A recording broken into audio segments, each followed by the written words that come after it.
Sí, muy buenas noches a todos los participantes en este webinar del Congreso Clínico Quirúrgico San Juan, charla preconferencia, precongreso de las que venimos realizando.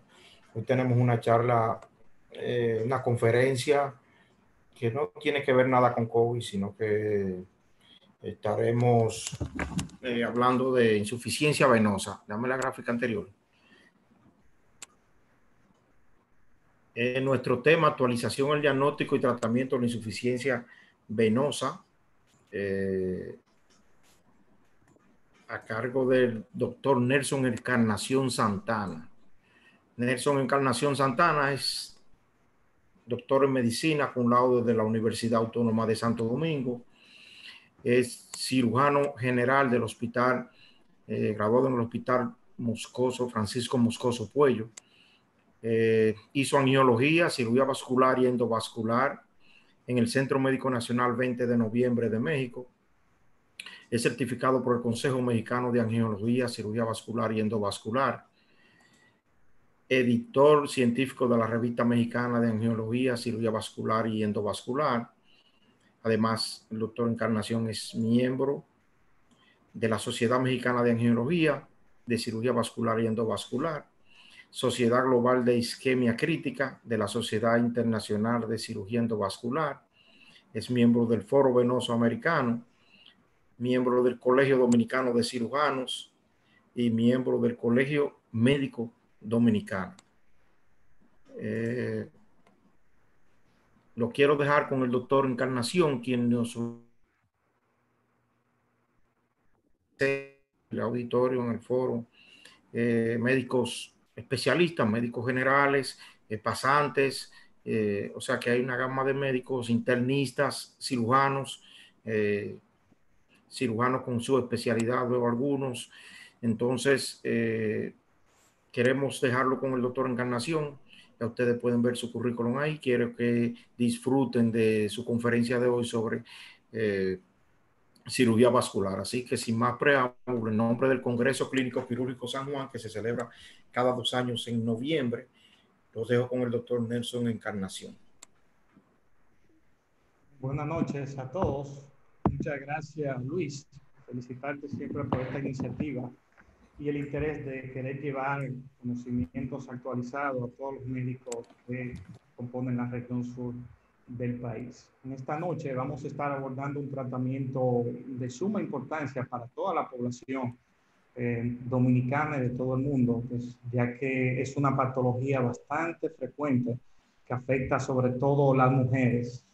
Las estadísticas internacionales reportan que de 3 a 4 mujeres de cada 10 van a padecer de insuficiencia venosa en alguna etapa de su vida. Sobre todo las que tienen trabajo donde tienen que permanecer mucho tiempo sentado, mucho tiempo de pie. Y para hacer un reencuentro de la anatomía venosa para introducir esta patología, pues vamos a recordar que el sistema venoso es el que se encarga de retornar la sangre del organismo hacia el corazón. En el caso de la extremidad inferior, hay un sistema venoso profundo que lleva la tercera cuarta parte de todo el retorno venoso, un sistema venoso superficial y un sistema que comunica a ambos, que es el sistema perforante. Recordar que las venas, a diferencia de las arterias, tienen una capa media menos desarrollada, son más elásticas, y que tienen en su interior unas válvulas que van a permitir que la sangre viaje en una sola dirección, y estas son las que se afectan en el caso cuando hay insuficiencia venosa. Para hacer una gráfica del concepto que le acabo de mencionar, está muy bien representado por una escalera, donde podemos ver el sistema venoso profundo y el sistema venoso superficial comunicado por el sistema de venas perforantes. En cuanto al sistema venoso superficial, está compuesto por la vena safena mayor, anteriormente conocida como safena interna. La nueva nomenclatura la reconoce como safena mayor. Esta se forma en el arco dorsal del pie por la unión de las venas interdigitales que van a formar el arco dorsal venoso del pie, y una prolongación hacia la cara interna de la pierna y por delante del maleolo interno va ascendiendo hasta llegar a la región inguinal, donde va a terminar en la vena femoral. Viaja por el conducto safeno, como vemos aquí representado en esta gráfica, donde tenemos una fascia superficial y tenemos una fascia profunda. Entonces este sería el compartimento safeno. A su lado podemos encontrar dos venas, por lo regular si son paralelas a la vena, son venas accesorias. De acuerdo a la ubicación donde esté, pueden ser anterior o posterior. Cuando vemos esto en una imagen de ultrasonido, se asemeja mucho al ojo de un buey y por eso se ya conoce como signo de buey a esta imagen donde vemos la vena safena corriendo pues por su canal, el canal safeno. Así es como termina en la vena femoral y en su terminación posee unas válvulas, o sea, la válvula preterminal y la válvula terminal, que son sumamente importantes para poder conocer la fisiopatología de la enfermedad de la insuficiencia venosa y su tratamiento. En su terminación se unen 5 venas, en la mayoría de los casos, formando lo que se llama la confluencia estrellada o el callado de la safena, que está formado por las venas. Se la quieren aprender todos los nombres, hay una mnemotecnia muy fácil de aprender que es PECAS: la vena epigástrica superficial, la vena pudenda externa profunda, la vena pudenda externa superficial, la safena accesoria, tanto medial como la accesoria anterior, y la vena circunfleja ilíaca superficial. En el caso de la vena epigástrica es muy importante cuando vamos a hacer una terapia endovascular, porque cuando sea posible, si está unida en el callado de la safena y podemos visualizarla, hay que tratar de preservarla, porque esto puede mejorar o disminuir la recurrencia de las venas. Otra es la vena superficial del sistema venoso superficial, es la safena menor, antes conocida como safena externa. Se forma también en el arco dorsal, en el arco venoso dorsal del pie, pero esta tiene un trayecto hacia la cara externa de la pierna y recurre por el maleolo externo y asciende hacia la cara posterior de la pantorrilla o de la pierna, terminando habitualmente, en más de un 50% de los casos, a nivel medio de la vena poplitea. Puede tener otras terminaciones, como una terminación alta, una terminación baja en la vena poplitea, o incluso puede unirse a la vena safena mayor a nivel del muslo, o incluso a la vena femoral. Son algunas variantes anatómicas. En cuanto al sistema venoso profundo, pues aquí las venas tienen el nombre mayormente de la arteria que acompaña. Cuando hablamos en el muslo, por ejemplo, está la vena femoral, y por debajo de la rodilla hay que reconocer 3 pares de venas, son la tibial anterior, tibial posterior y las peroneas. A este nivel, habitualmente, por cada arteria hay 2 venas que la acompañan. Ya conociendo la anatomía, hacemos un recuento de la fisiología del sistema venoso, cómo es que la sangre puede ascender desde el pie hasta el corazón, venciendo la fuerza de la gravedad.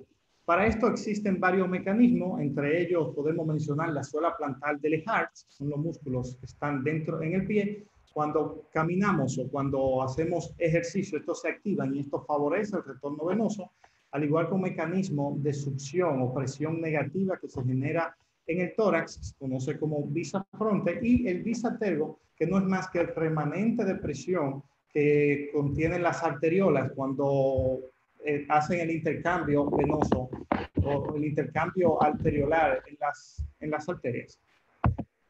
Otro mecanismo importante que ayuda muchísimo al retorno venoso es lo que conocemos como el corazón periférico o la bomba muscular periférica, formada por los músculos gastrocnemios.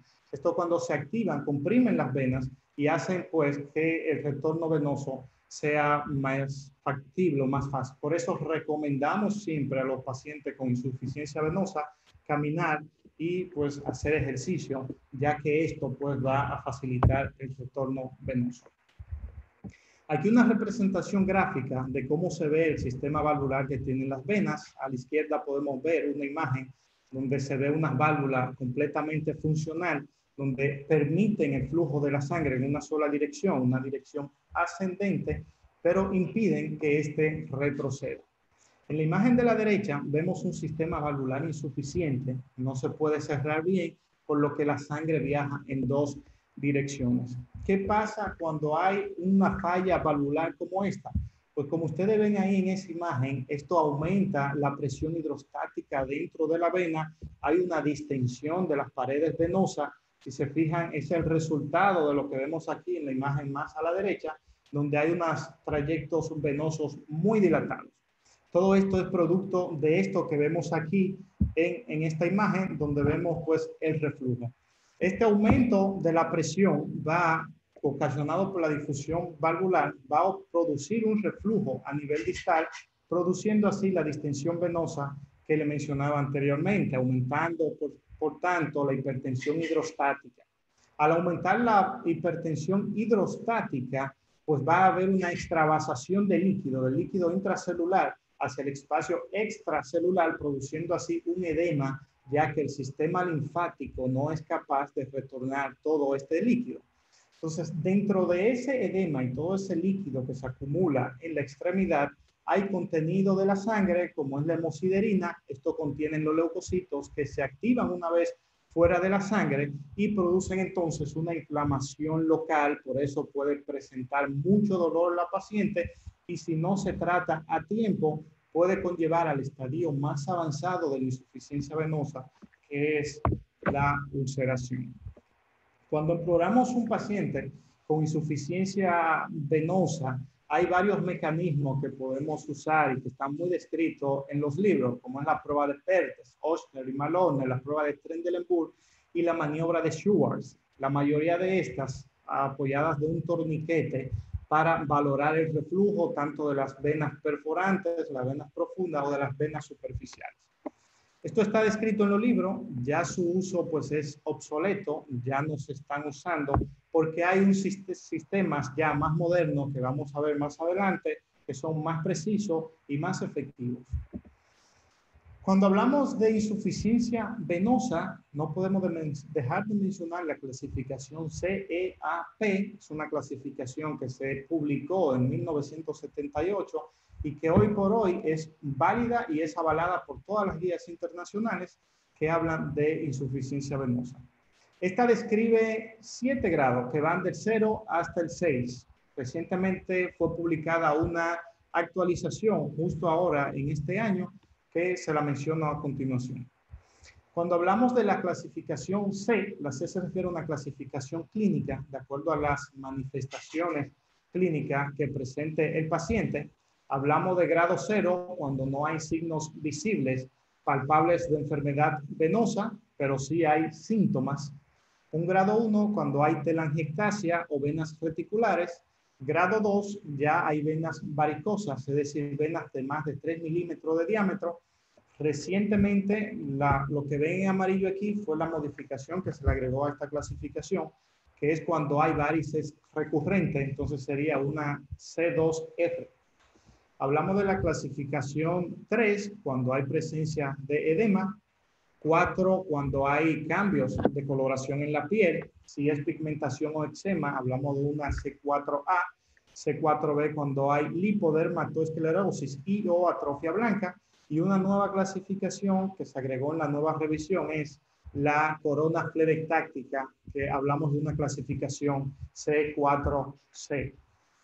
Hablamos de una C5 cuando hay una úlcera venosa cicatrizada, C6 cuando hay una úlcera venosa activa, y en la nueva clasificación se le agrega R o recurrente o recidivante cuando pues se reactiva la úlcera. A cada una de estas clasificaciones se le agrega S si se acompaña alguna sintomatología que incluyen dolor, opresión, pesantez, calambres musculares, o una A si el paciente está asintomático. Algunas imágenes clínicas de cómo se ve el paciente con insuficiencia venosa. En la derecha vemos cambios de coloración, en la izquierda vemos venas muy dilatadas y tortuosas. La E de la clasificación CEAP se refiere a la etiología, que puede ser congénita, primaria o secundaria. Recientemente se le agregó la clasificación de si es intravenoso o extravenoso. La A se refiere a la clasificación anatómica de acuerdo al sistema venoso que esté afectando, si es el superficial, profundo o de perforante. Y la P es de la fisiopatología, si la enfermedad está siendo ocasionada por reflujo, por obstrucción o por una combinación de ambos. Las manifestaciones clínicas de la insuficiencia venosa van a ser dolor de tipo opresivo, sensación de cansancio y pesadez en las piernas, un edema que es de predominio vespertino, cuando va bajando el sol o en horas más calientes del día. También presentan calambre y cambio de coloración ocre o úlcera flebostática cuando hay ya un estadio avanzado de la enfermedad. Los factores de riesgo que van a predisponer a desarrollar insuficiencia venosa está la obesidad. Por eso recomendamos siempre a los pacientes que bajen de peso cuando tienen algún síntoma venoso. Las mujeres tienen una mayor predisposición a desarrollar enfermedad venosa por el uso de medicamentos hormonales. El embarazo también la predispone. La bipedestación o sedestación prolongada son factores sumamente importantes para desarrollar insuficiencia venosa, al igual que el sedentarismo y las lesiones osteoarticulares. De mayor relevancia son la edad y los factores asociados pues, a la herencia. A mayor edad, mayor será el riesgo de insuficiencia venosa. El diagnóstico, como todas las patologías de medicina, nos vamos a ayudar de la historia clínica y de la exploración física. Por lo regular evaluamos al paciente de pie, se hace una inspección y palpación de trayectos venosos principales de las perforantes y lo que se encuentran dilatados. Se hace una compresión distal para valorar permeabilidad y reflujo. Y aquí el diagnóstico o el método diagnóstico por excelencia es el ultrasonido Doppler. Con el ultrasonido Doppler podemos establecer con una alta sensibilidad y especificidad el diagnóstico de insuficiencia venosa. De acuerdo a la dirección del flujo sanguíneo, vamos a ver el color. Por ejemplo, lo que se acerca al corazón va a estar de color azul y lo que se aleja del corazón de color rojo. Por eso las arterias las vemos rojas y la vena la vemos azules. Todo eso si tenemos esta imagen que vemos aquí en esta ocasión. El ultrasonido permite modificar esto e invertir los colores. Por eso no decimos que va a ser así siempre, sino que tenemos que fijarnos de esto. En la imagen de la derecha vemos una imagen de ultrasonido cuando se le agrega Doppler pulsado. Aquí vemos cómo se produce una onda de flujo monofásica y es lo normal que podemos ver en el sistema venoso cuando no hay enfermedad. En el caso de que haya insuficiencia venosa, vemos cómo ese flujo o esa onda de flujo cambia de color azul a rojo por el cambio de dirección del flujo sanguíneo y fíjense cómo se prolonga la onda del flujo. Hablamos de reflujo venoso en el sistema superficial cuando el reflujo es mayor a 0.5 segundos y en el sistema profundo cuando es mayor a 1 segundo. Con el ultrasonido también podemos visualizar perfectamente las válvulas en las venas y aquí podemos pedir al paciente que haga una maniobra de Valsalva, o decir, que aumente la presión intraabdominal y vemos cómo se cierra la vena en tiempo real. Si puede, si no está insuficiente, se ve cómo colapsa. Si está insuficiente, pues no se va a colapsar. Hay otros métodos diagnósticos más avanzados, realmente no son muy usados para el caso de insuficiencia venosa, salvo en los casos que haya reflujo pélvico o que querramos valorar la vena cava, que es el ultrasonido intravascular o IBUS o flebografía. En muy raros casos la necesitamos porque son medios diagnósticos invasivos, requieren medio de contraste, requieren radiación y con el ultrasonido tenemos una muy buena sensibilidad y especificidad. Una paciente con úlcera, una enfermedad venosa muy avanzada, úlcera en proceso de cicatrización, una úlcera cicatrizada de este lado. Este es un paciente con una úlcera activa, lo que significa que está en una clase 6, que es el grado más severo de insuficiencia venosa. Y si podemos ver, podemos reconocer una úlcera venosa, diferenciarla bien de una úlcera arterial, porque esta tiene una coloración, pues, habitualmente se ven bien vascularizadas, son úlceras dolorosa y normalmente se localizan en la cara interna de la pierna, pero puede haber también a nivel de la cara, en toda la circunferencia de la pierna. También se ven asociadas a cambio de coloración ocre o pigmentación de la piel. Normalmente esto lo acompaña. Es muy raro ver un paciente que tenga una úlcera sin antes pasar por todos los diferentes estadios de la insuficiencia venosa, que incluyen las varices, el edema y el cambio de coloración.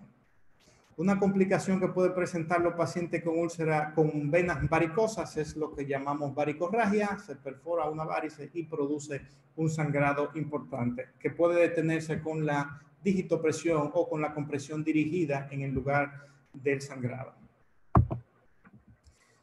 Así es como se ven las venas esquemáticamente. Cuando la vemos así en la piel, es todo este trayecto muy tortuoso dentro de la vena lo que complica el tratamiento endovascular, y de acuerdo a cómo se comporta en la vena, pues vamos a elegir el método terapéutico adecuado que vamos a ver más adelante. Para el tratamiento conservador o tratamiento médico de la insuficiencia venosa, hay ciertas medidas que conocemos como medidas de higiene venosa que recomendamos siempre a los pacientes, entre ellas la reducción de peso en caso de obesidad, evitar periodos prolongados en bipedestación o sedestación, uso de calzado ancho y cómodo, evitar el empleo de tacones, realizar ejercicios que impliquen la flexión de los tobillos para activar el bombeo muscular. Aun cuando el paciente no puede caminar, por ejemplo, ahora que estamos en tiempo o estábamos en tiempo de cuarentena, si no puede salir a caminar y hacer ejercicio en su casa, con el simple hecho de hacer la flexión del tobillo, esto pues va a mejorar la circulación. Elevar los pies continuamente también ayuda a mejorar los síntomas de insuficiencia venosa.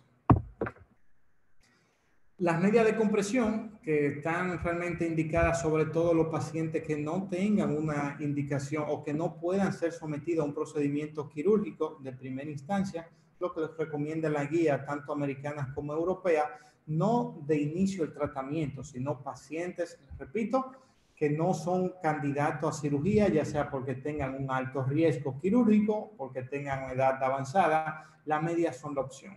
Hay diferentes tipos de media. Sí es importante usar una media de compresión graduada que esté certificada y avalada, porque esto puede ocasionar isquemia si no pues se toman las medidas adecuadas. Las medias de compresión tienen una compresión graduada que varía entre 10 milímetros de mercurio cada segmento. La presión mayor la ejercen a nivel del tobillo, y esto pues facilita la circulación y mejora los síntomas en los pacientes pues, que no pueden ser sometidos a una cirugía de insuficiencia venosa. Hay medicamentos que tienen un nivel de evidencia 2B recomendado tanto por la Sociedad Americana de Cirugía Vascular y el Foro Venoso Americano. Son los medicamentos venoactivos. Dentro de ellos tenemos la diosmina, la esperidina, los fructósidos, suledexido y la fracción flavonoide purificada micronizada. Además, pues, de la compresión venosa con las medias de compresión. Se recomienda el uso de pentoxifilina o la fracción flavonoide purificada micronizada única y exclusivamente en los pacientes que tengan alguna úlcera relacionada a insuficiencia venosa. Todos los demás pacientes, pues lo ideal es darle un tratamiento quirúrgico. ¿Cuándo se da el tratamiento quirúrgico? Cuando el paciente tiene un reflujo venoso que ya se ha diagnosticado y tiene clínica de insuficiencia venosa y que no tenga alguna contraindicación para la cirugía, pacientes de alto riesgo o pacientes con obesidad mórbida. El tratamiento quirúrgico lo vamos a dividir en dos grandes grupos. Son los térmicos tumescentes y los no térmicos no tumescentes. Dentro de los grupos de los térmicos tumescentes vamos a tener radiofrecuencia y láser, y así es como se prepara una sala de cirugía para realizar uno de estos procedimientos. Es indispensable el uso del ultrasonido, y tenemos aquí una bandeja donde colocamos todo el material y la consola, ya sea de láser o radiofrecuencia, y un monitor.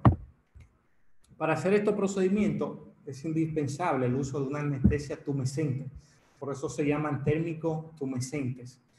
porque son mecanismos de tratamiento que ablacionan las venas por calor, un aumento de temperatura dentro de la vena y de este modo pues ablacionan la vena. Por esto requieren una tumescencia que tiene varios efectos. Dentro de ello, pues disminuir el dolor es una solución que se prepara con solución salina y una dilución de lidocaína, 500 cc de solución salina y un frasco de 50 mililitros de lidocaína. Puede ser con o sin epinefrina. Entonces esto va a producir un efecto analgésico, además que va a lubricar todo el área alrededor de la vena, produciendo así disminución del riesgo de quemadura por estos dispositivos que son térmicos o de altas temperaturas, y también van a alejar la vena de la pared de la piel, y también van a colapsar la vena produciendo un mayor acercamiento al dispositivo que se esté usando para ablación, ya sea láser o radiofrecuencia, produciendo así pues un mayor efecto del tratamiento. Aquí está la consola de radiofrecuencia y la fibra del láser. Son los dos mecanismos más estudiados que existen en la actualidad con los mejores resultados. Tenemos una tasa de ablación cercana al 95-99%, con muy bajo riesgo del procedimiento, un procedimiento que se puede realizar de forma ambulatoria y el paciente pues puede irse a su casa el mismo día y reiniciar sus actividades cotidianas o laborales al día siguiente. Aquí vemos un corte histológico de cómo se ve o cómo es el resultado cuando se trata una vena con radiofrecuencia, uno de estos métodos térmicos, y cómo se ve con el láser. La consola de radiofrecuencia, como les decía, es uno de los métodos más estudiados hoy en día, de los más usados en todo el mundo.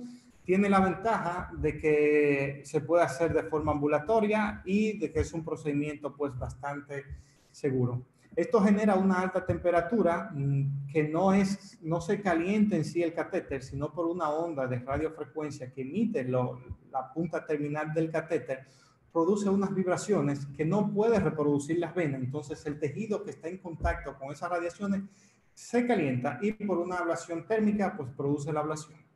Se hace una punción por lo regular abajo de la rodilla dirigida por ultrasonido y se coloca un introductor, en este caso un introductor 7 French, y se avanza el dispositivo hasta la unión safeno-femoral, tomando en cuenta que debemos respetar un diámetro de 2 centímetros distal a la unión de la unión safeno-femoral. Esto para evitar que migre algún trombo o coágulo al sistema venoso profundo.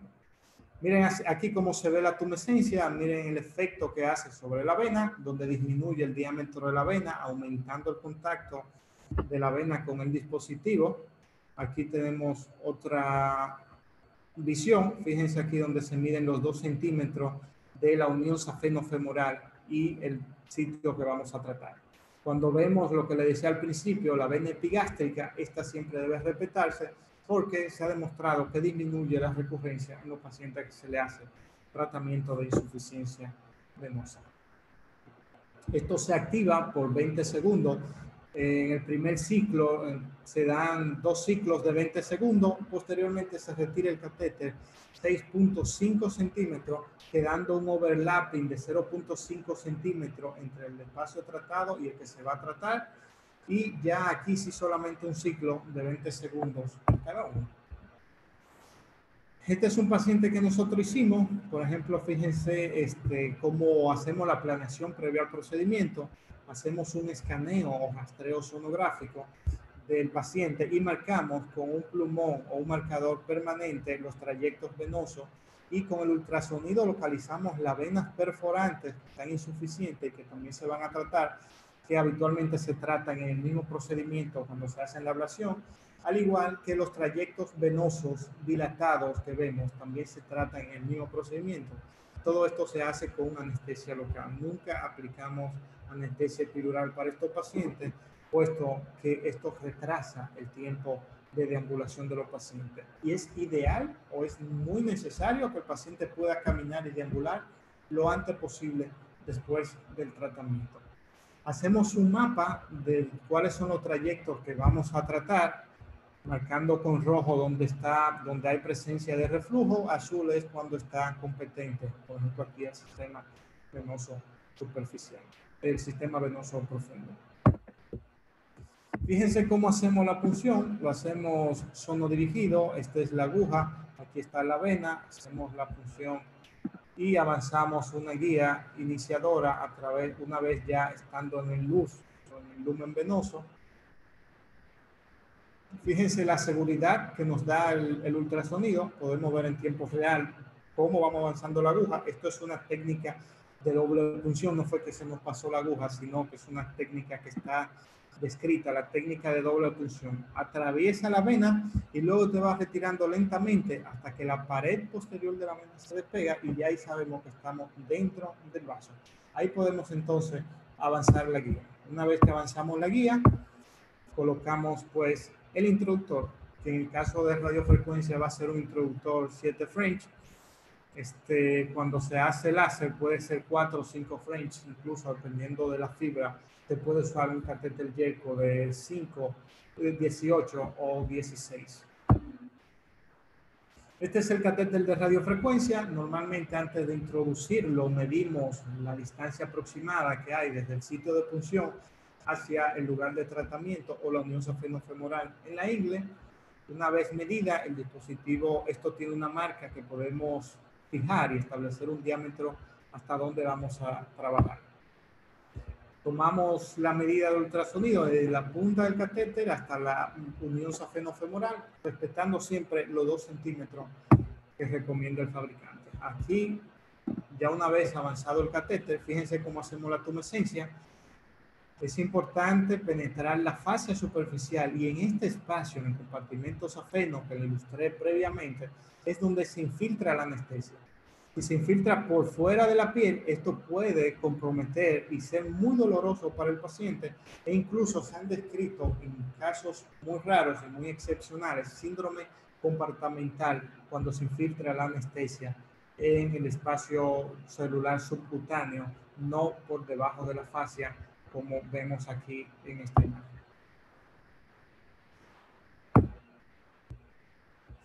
Aquí vemos la unión safenofemoral, donde también infiltramos la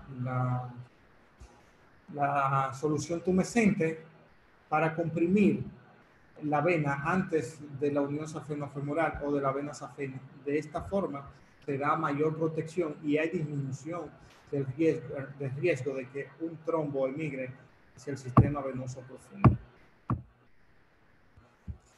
Ya aquí está el catéter y entonces hacemos los ciclos. Fíjense cómo en la consola de radiofrecuencia llega hasta una temperatura de 120 grados Celsius. Esto lo hace por 20 segundos y marca pues la temperatura. Si estamos fuera de la vena, el sistema tiene el software que posee la máquina, lo detecta y entonces te da una alerta de que revise bien, que confirme si está dentro de la vena por la temperatura que tiene, el detector de temperatura que tiene el catéter. Y miren aquí qué bonito se ve cuando estamos haciendo el tratamiento con el ultrasonido. Este es el catéter, fíjense cómo se ven las microvibraciones que produce el catéter y esto produce un efecto de ablación instantáneo. Posterior al procedimiento hay que aplicar un vendaje compresivo que se va a quedar por las próximas 72 horas de manera permanente, día y noche, y posterior a esto el paciente se lo retira y se coloca una media habitual ya durante el día y después de un mes el paciente puede no requerir la compresión venosa. Es decir, que para un clima tan caliente como el que tenemos nosotros, si hacemos este procedimiento, no van a ser necesarias las medias de compresión para el procedimiento.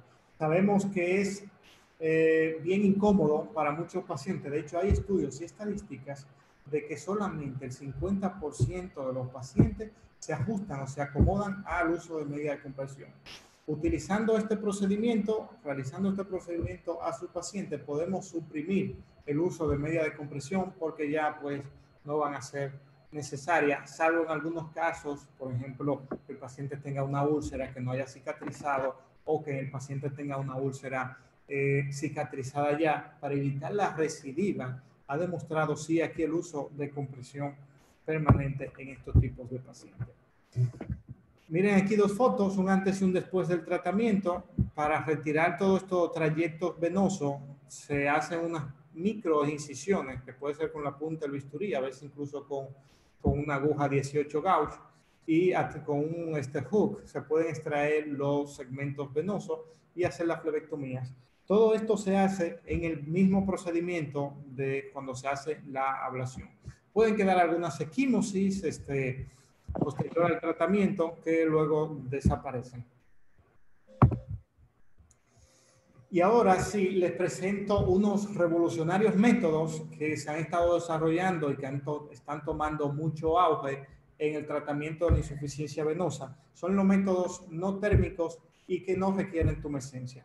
Recuerden que estos métodos que les acabo de describir, los térmicos tumescentes, requieren la tumescencia, que habitualmente son varios piquetes que tenemos que dar con aguja al paciente en el trayecto donde vamos a infiltrar la anestesia, y si se hacen con anestesia local, como es habitual hacerlo en la mayoría de los centros, tanto de Estados Unidos como Europa se hacen, pues cada piquete de la aguja, pues el paciente lo va a sentir.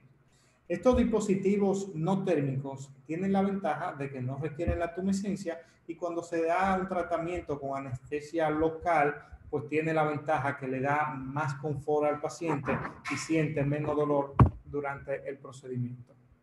Para empezar, quiero hablarle de la escleroterapia. La escleroterapia, que es un método que se puede hacer ambulatorio, igual sin anestesia, se puede hacer en el consultorio, consiste en la inyección de un medicamento, que puede ser un detergente o puede ser una solución hiperosmolar, que va a producir una irritación dentro de las paredes de la vena, produciendo así pues una exclusión de la circulación de esta vena.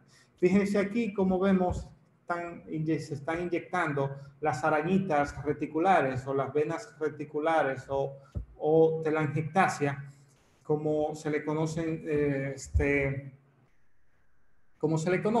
y hay que tomar varios puntos para hacer este tratamiento, porque si se hacen de manera discriminada pueden empeorar la enfermedad y pueden predisponer o exacerbar el desarrollo de más venas reticulares o telangiectasia. Tiene que ser para pacientes que tengan varices no dependientes de la safena, o se puede hacer también con fines estéticos cuando no hay un reflujo identificado o cuando hay un riesgo alto de cirugía, o también para varices recidivantes. Es sumamente importante que quien haga este procedimiento pues tenga las nociones de ultrasonido y poder verificar si hay algún reflujo o si estas telangiectasias son dependientes de alguna vena o de alguna perforante o alguna vena comunicante que esté insuficiente. En los casos que se identifique una vena perforante o una afluente insuficiente, hay que tratarla primero antes de hacer este procedimiento. Porque si no, en vez de ayudar al paciente, lo que vamos a hacer es que se exacerba el cuadro y empeora mucho el cuadro del paciente. Es un tratamiento que resulta ser económico cuando lo comparamos con los demás, pero la recidiva cuando se trata de venas troncales es mayor que cuando se usa un método térmico de lo que conocemos convencionalmente. Para hacer este procedimiento normalmente se usa espuma, el medicamento, el esclerosante, se hace espuma y esto se hace con aire ambiente. ¿Qué pasa con este aire? Que el aire ambiente, sabemos que es rico en nitrógeno, y el nitrógeno puede viajar y producir, en los casos que haya un foramen oval permeable, producir un émbolo al cerebro. Se han descrito casos de eventos vasculocerebrales, incluso ceguera, secundario al uso del esclerosante, producto pues, de la concentración de nitrógeno que tiene el aire ambiente. En Estados Unidos, la FDA recientemente aprobó una espuma que ya viene preparada, no hay que prepararla con aire ambiente, es el Varitina. Varitina, que es una espuma sumamente costosa, debo decir, y que todavía no está disponible en nuestro país, en muchos países todavía no está disponible, pero tiene la ventaja de que se prepara en un ambiente controlado donde hay una disminución significativa de la concentración de nitrógeno en la espuma.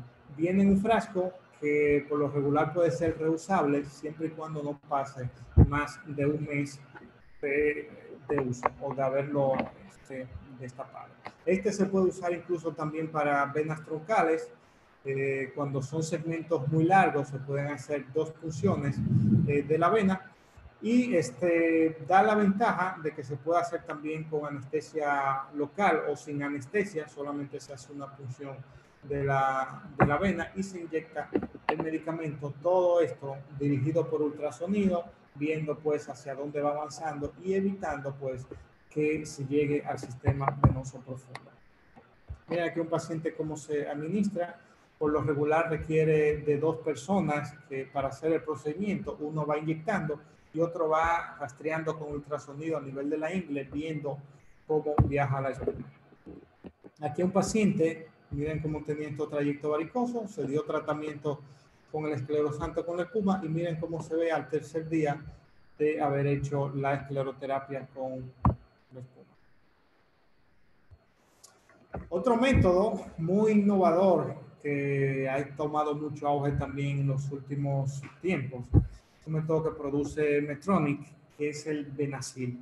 El Benazil es un sistema de pegamento, literal, el mismo pegamento que usa el coquí, el famoso coquí que nosotros usamos, es el cianocrilato. Esto es como un pegamento. Se usa toda la técnica del Seldinger que ya vimos anteriormente para la radiofrecuencia, igual respetando en este caso lo que recomienda el fabricante son 5 centímetros de la unión de la safenofemoral, de la unión safenofemoral al segmento a tratar para hacer el tratamiento. Se infiltra una vez localizado allí el catéter y se empieza, la pistola viene regulada, se va disparando la cantidad requerida para poder ocluir la vena. Tiene la desventaja de que pues en el primer segmento hay que permanecer 3 minutos comprimiendo el segmento tratado, luego se va retirando cada 3 centímetros y aquí ya solamente requiere una compresión de 3 segundos. Literal es pegando la vena por dentro como si fuera un coquí. Obviamente un medicamento que ya se ha probado que puede ser, no produce daño a nivel de o reacciones inflamatorias dentro del organismo, pero no deja de producir un cuerpo extraño que se queda dentro del organismo. Aquí es, así es como se ve. Tiene la ventaja de que posterior al procedimiento, según el fabricante, no recomienda o no es necesario la utilización de compresión, vendaje compresivo o medias. El último de esta serie de tratamientos que son no térmicos sino tumescentes es el Clarivate, se conoce como MOCA, un método mecánico-químico de ablación.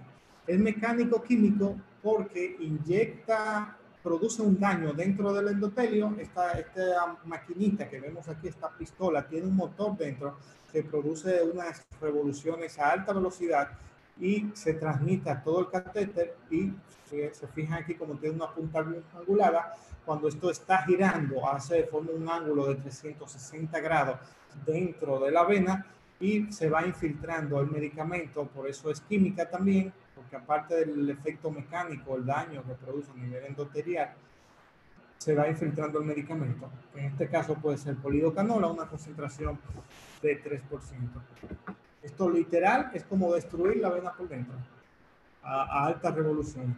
Este método también tiene la ventaja de que no necesita tumescencia, se puede hacer también de forma ambulatoria y con muy buenos resultados hasta los estudios que se han hecho. Dentro de todos los métodos no térmicos es el más estudiado, es el que tiene seguimientos más largos y pues es el que tiene mejores resultados en este grupo de métodos, repito, no térmicos y que no requieren tumescencia. Fíjense aquí cómo está activado el catéter y va produciendo el daño a nivel endotelial, produciendo así un espasmo dentro de la vena y por acción del esclerosante este espasmo permanece ya hasta un 95% de los pacientes durante un año, que es el seguimiento mayor que se le ha dado.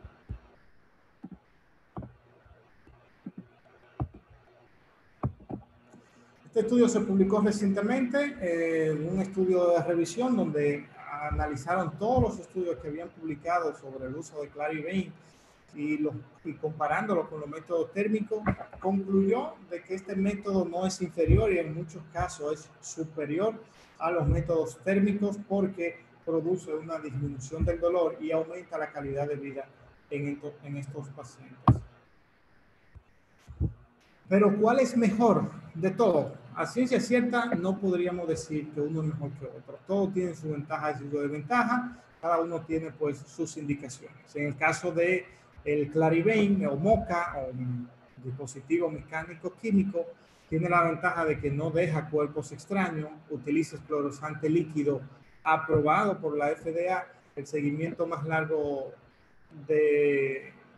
tiene los estudios con seguimiento más largo de todos los métodos no térmicos y no tumescentes. Se puede usar para tratamientos de venas perforantes y más de 90,000 pacientes en todo el mundo se han sometido a este tratamiento. Tiene la desventaja de que hay que estar retrocediendo y saber la velocidad de inyección que hay que estar inyectando el medicamento, lo que puede variar y lo que puede tener una repercusión también en los resultados clínicos del paciente. Y también este método necesita una curva de aprendizaje un poco más larga que los demás métodos. El método de cianocrilato o Benacil produce una ablación segmentaria, se elimina la variable de la tasa de retroceso, porque aquí son pues 3 centímetros estándar, cada 3 centímetros se va retrocediendo y se va inyectando el medicamento. No requiere compresión posterior al procedimiento y si se puede usar para tratamiento perforante, bueno, aún no está aprobado porque los estudios con los que se aprobó este dispositivo no trataron pacientes con perforante, pero sí lo han hecho. Algunos médicos lo están haciendo tratando perforante con este dispositivo. Tiene la desventaja de que deja un cuerpo extraño, produce reacción flevítica y en las venas tortuosas es muy difícil de avanzar el dispositivo, ya que no se puede hacer a través de una guía.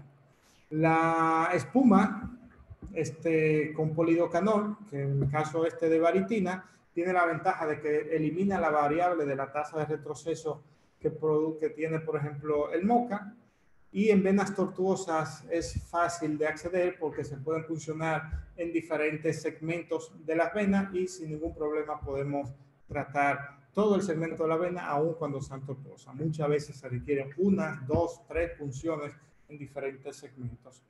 Tiene la ventaja de que requiere 2 personas para el procedimiento, uno rastreando, viendo hacia dónde va la espuma y otro inyectando la espuma. Y la recomendación del fabricante es que deben usarse con presión durante 2 semanas. No está indicado para las venas safena menor y el recipiente también, como lo decía anteriormente, es utilizable solamente durante 1 mes. Después de 1 mes, pues hay que descartar todo el frasco, aunque tenga contenido. Le dejé por último la safenectomía, es el método más antiguo para tratar la insuficiencia venosa.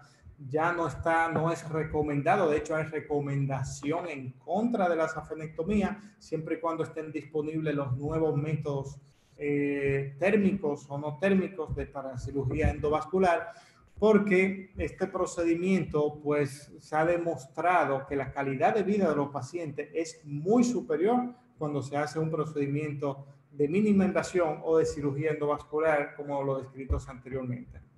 Pero tiene su uso y tiene su indicación todavía. Por ejemplo, los dispositivos endovasculares como radiofrecuencia o láser, según los estudios que se han publicado, o la recomendación del fabricante es que solamente para diámetros no mayor a 15 milímetros, es decir, 1.5 centímetros. En caso de que la vena mida más de eso, pues el fabricante de los dispositivos endovasculares recomienda realizar la safenectomía. Aunque debo decir que también hay estudios donde se ha comparado la safenectomía con los dispositivos de radiofrecuencia en pacientes con diámetros de hasta 3 centímetros, dando pues muy buenos resultados, pero cuando se desarrolló la técnica solamente se probó en pacientes con venas de hasta 1.5 centímetros. Por tal razón, el fabricante no recomienda usar dispositivos de estos térmicos en diámetros mayores a 1.5 centímetros. Este es el dispositivo que se usa para la extracción de la avena, es safenóctomo. Hay reesterilizable como que es metálico, pero también hay un plástico que es desechable. Y para realizar este procedimiento se hace una incisión a nivel del pliegue inguinal, localizando pues aquí la vena safena, y otra incisión a nivel del maleolo interno para pues localizar de manera distal. Se introduce el dispositivo en todo el trayecto de la vena y literalmente se arranca la vena. Realmente es un procedimiento brusco, por lo que no se puede hacer con anestesia local. Requiere que el paciente esté con una anestesia general preferiblemente, o una sedación profunda, a un bloqueo peridural o un bloqueo raquídeo, por lo que le comentaba anteriormente. Estos pacientes necesitan, después del procedimiento, deambular de manera temprana. Y ahora sí, este es el dispositivo, como diría un amigo mío, lo último de los muñequitos, es el Sonovane. Es un dispositivo de ultrasonido de alta intensidad, o HIFU, como se le conoce. Ha estado en desarrollo durante muchos años, y este dispositivo pues tiene la ventaja sobre todos los demás, que no necesita anestesia, no necesita bisturí, no necesita incisión. Todo se puede hacer a través de la piel, incluso se puede hacer de manera remota con inteligencia artificial. Un médico lo puede estar operando desde otro continente incluso. Y lo que hace este dispositivo, que emite ondas de alta frecuencia por un software que posee, se puede identificar las venas, las estructuras venosas que se van a tratar, y ahí pues lleva o descarga la energía, produciendo así una ablación de las venas a tratar. Fíjense aquí cómo se ve el esquema del dispositivo en uso. Hay muy pocos estudios realizados con este dispositivo. Realmente no hay mucha disponibilidad. Hasta donde yo tengo entendido, solamente la clínica del doctor Wesley en Londres, Inglaterra, tiene este dispositivo. Realmente no es algo que todavía se ha desarrollado, que no es asequible a todo el mundo, pero de eso se trata esta conferencia de actualización en diagnóstico y tratamiento de insuficiencia venosa, y esto hasta hoy en día es lo último y lo más reciente que hay para el tratamiento de insuficiencia venosa. Obviamente tiene su punto que debemos todavía desarrollar y estudiar. Me queda a mí la duda de cuál es el dolor que siente el paciente, porque se supone que esto produce cierto dolor, y fíjense cómo aquí se va tratando la vena, incluso venas tortuosas. La capacidad que tiene el software de este equipo puede identificar dónde están las venas, aún siendo tortuosas, e incluso se pueden tratar venas perforantes. Así es como se ve la máquina. Y ya terminando, las contraindicaciones para cirugía. La cirugía para insuficiencia venosa tiene sus indicaciones, como se la mencioné anteriormente. Todo paciente que sea sintomático y que tenga reflujo de reflujo safeno identificado, pues y no tenga una contraindicación para la cirugía, pues es candidato a una safenoablación en primera instancia. Pero paciente que tenga linfedema o que las varices sean secundarias a angiodisplasias o fístulas arteriovenosas, paciente cuya sintomatología puede ser atribuida a otras patologías coadyuvantes, como son patología osteoarticular o radicular, la obesidad mórbida, y pacientes con riesgo quirúrgico importante derivado de otra patología asociada, no son candidatos en lo absoluto para dar un tratamiento quirúrgico. Entonces, en estos pacientes sí damos la recomendación que mencionábamos anteriormente, con las medidas de higiene venosa y la compresión.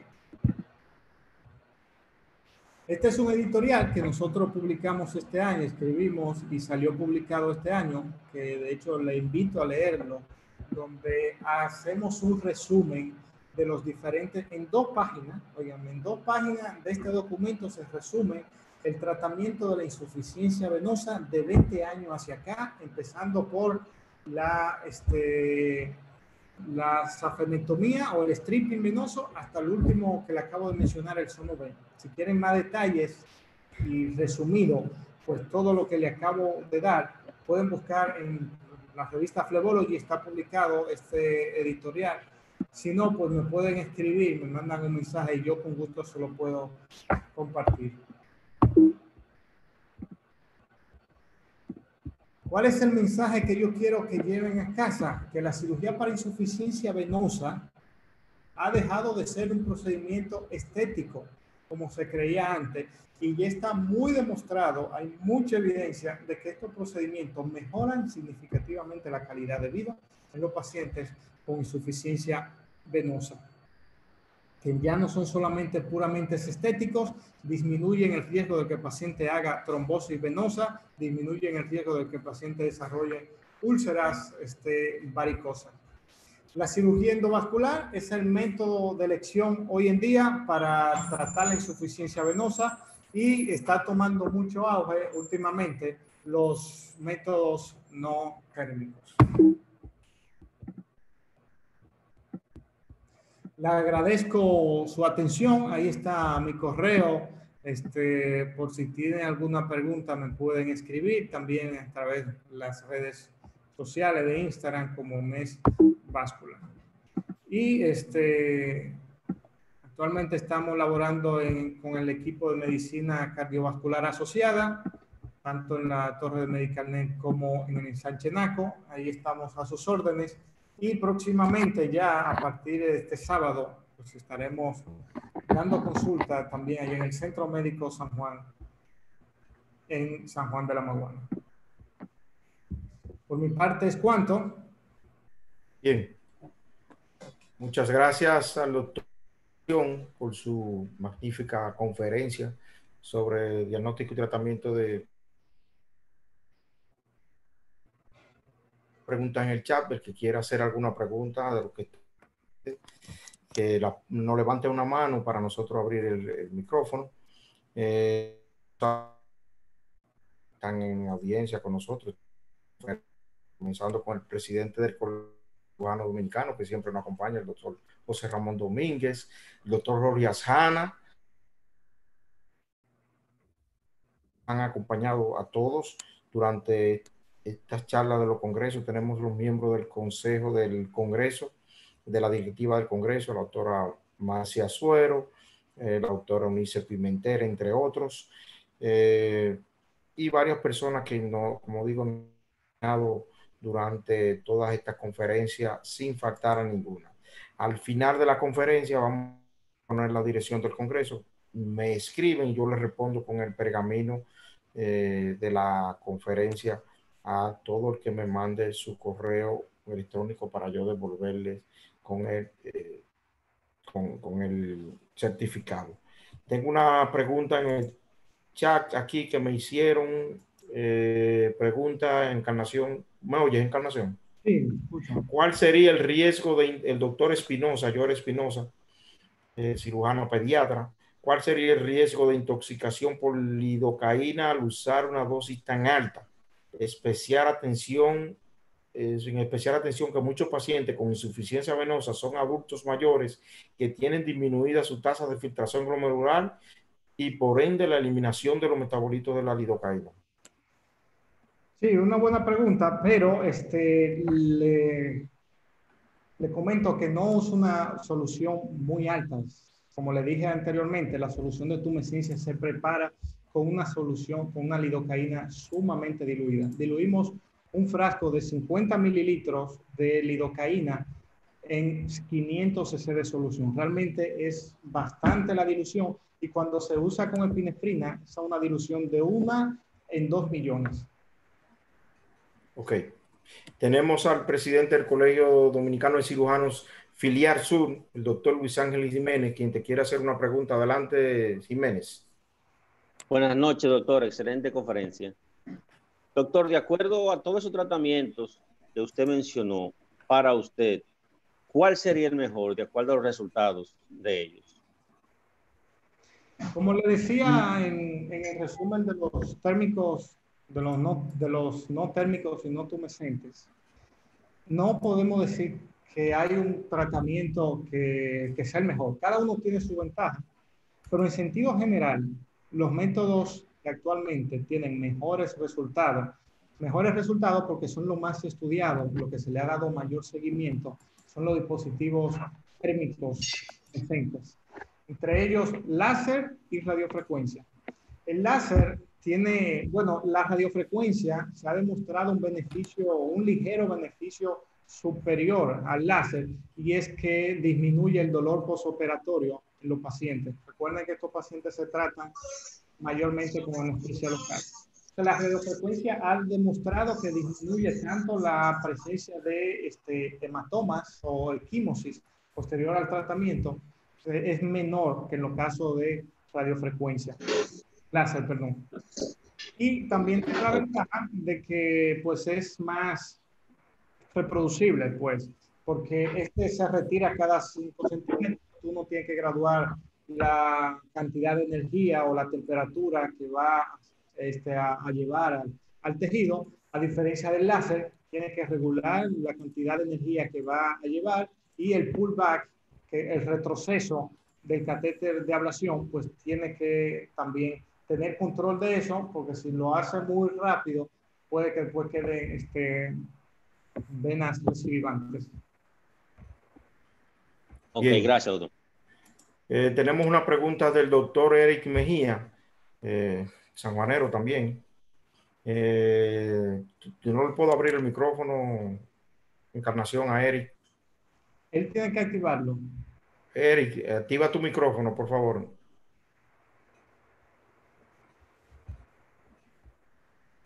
Si ¿Se no escucha ahí? Ok, sí, se escucha. ¿Cómo están todos? Hola, Encarnación. Un gusto, excelente conferencia. Gracias, gracias. Tengo una pregunta para ti. En cuanto a las pacientes que se van a realizar procedimientos de cirugía plástica, ¿cuál es tu consideración o cuál es tu recomendación en la evaluación prequirúrgica de las mismas con fines de disminuir el riesgo de tromboembolismo? Es una excelente pregunta. De hecho, tratamos ese tema como parte de la conferencia de este congreso clínico quirúrgico allá en San Juan. Sí, mira, la tromboprofilaxis, sobre todo los pacientes que se van a someter a procedimientos de cirugía electiva, procedimientos de cirugía plástica, se puede disminuir considerablemente cuando da una dosis de anticoagulante, de enoxaparina, 40 miligramos, 12 horas previo al procedimiento, si no se va a hacer punción epidural. Si se va a hacer una punción, una anestesia epidural, una anestesia raquídea, se recomienda hacerlo posterior al procedimiento, 12 horas después del procedimiento. Esto coayudante también con la utilización de compresión neumática intermitente, que es lo que tiene mejor resultados. La compresión neumática intermitente, en caso de que no disponga de compresión neumática intermitente, pues utilizar las medias de compresión, las medias antiembólicas. Y sumamente importante, más que todo esto, es la deambulación temprana. La deambulación temprana, cuando el paciente pueda caminar, pues pararlo a caminar. Esto disminuye considerablemente el riesgo de desarrollar tromboembolia pulmonar. Recientemente salió un estudio, esto salió ahora la semana pasada, que publicó pues, el profesor Alan Davis, mi profesor cuando estuve en Londres, que fue con quien escribí pues, el editorial que le comenté, donde él analizó más de 2.000 pacientes a los que uno le daba anticoagulación y usando las medias de compresión, y a otros que le daba anticoagulación y no usaban medias de compresión. Realmente hubo un ligero aumento de las trombosis venosas o la enfermedad tromboembólica en los pacientes que no se usó compresión. No fue una diferencia significativa.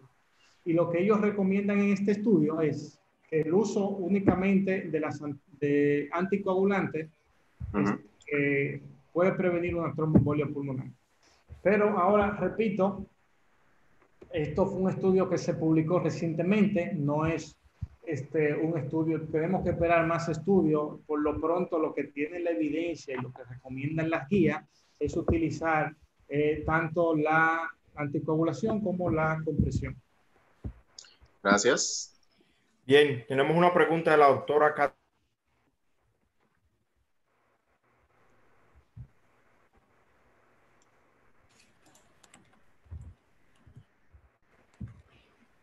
Luis, Adelante. Dímelo. no escuché la pregunta. No, una pregunta a la doctora Catherine Arias y ella no ha abierto el micrófono. Ah, ok.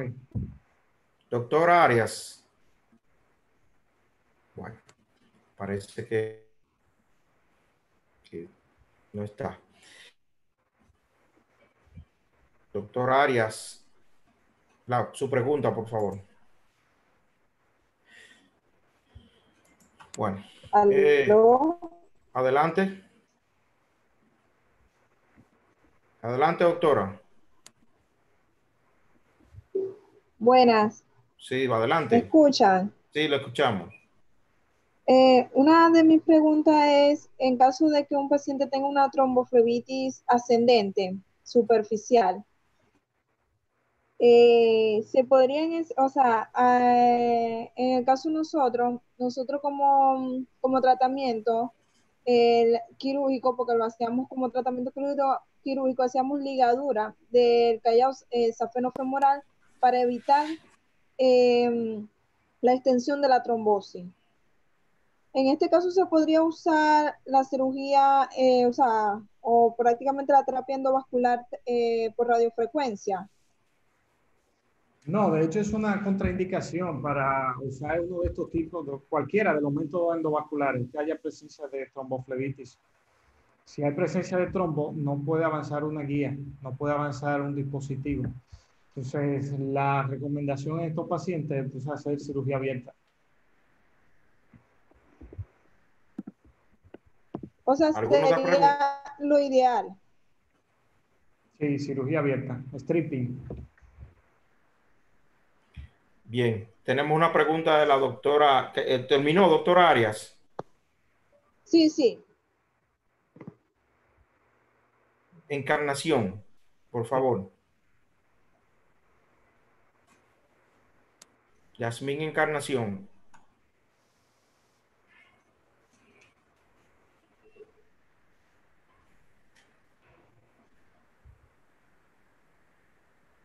En lo que la doctora Yasmín Encarnación, queremos saludar a la doctora Adriana Roedán, mi superior en la residencia. Un saludo para ella. Y Luis, al saludar también lo que surge más preguntas, pues aquí hay varios médicos del equipo de medicina cardiovascular asociada. Trabajamos juntos con el doctor Pedro Ureña. Saludarlo a todos ellos que están aquí, pues. Acompañándote. Sí, gracias. Muy Gracias. bien, gracias por su participación y que estén aquí presentes a nombre del Congreso Clínico Quirúrgico. Estaremos siempre. No responde. Queremos, si no hay más preguntas, ponerle la dirección del Congreso y queremos antes de terminar a ver si el doctor José Ramón Domínguez quiere decir una palabra como presidente del Colegio de Cirujanos que está por aquí.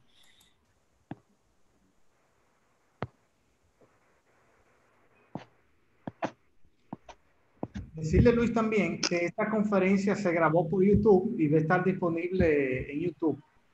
Ok. A los que la quieran ver o los que no la pudieron ¿Alguien de artículo, algo así, en la Sí, pantalla? supongo que fue ese artículo que se hace referencia, el que nosotros escribimos.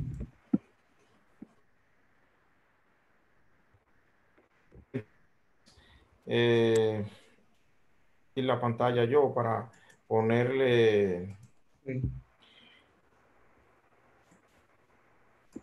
Ahí está la dirección del Congreso. Me mandan un correo ahí con su nombre completo. Si no me mandan el correo, no puedo enviarle el certificado porque entonces no sé quiénes estuvieron aquí. Si me mandan un correo, yo le respondo con su nombre correcto y yo le hago el certificado al final de esta noche. Doctor José Ramón Domínguez, ¿está por ahí? Tienen que activarle el micrófono, Luis. A él, a No, José Domínguez. se lo trato de... Ok, ahora sí. Ahora, Listo. Bueno, sí. inicialmente felicitarlo a todos ustedes por la organización de ese magno evento.